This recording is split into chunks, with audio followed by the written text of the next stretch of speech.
is of the heart.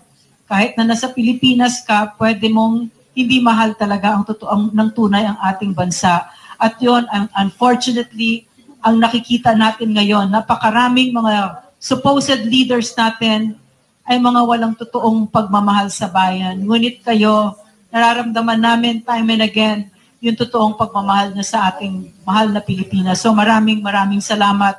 Magkaisa tayo dito. Thank you.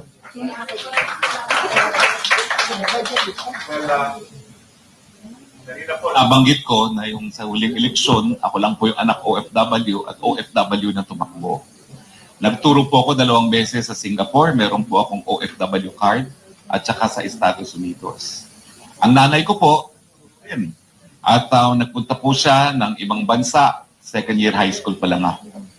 So alam ko po kung ano sa buhay.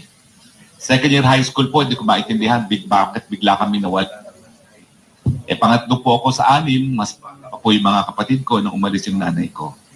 So alam ko po kung ang pinagdadaanan ninyo, talagang luha at pawis po ang inyong kapital para lamang mabigyan ng mas mabuting kabuhayan ang ating mga mahal sa buhay sa Pilipinas.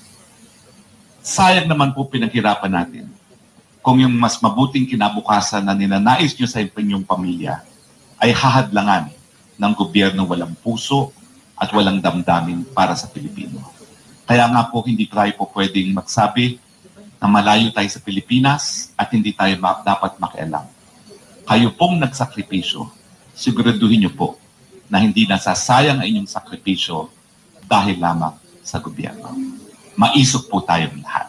Maraming salamat po.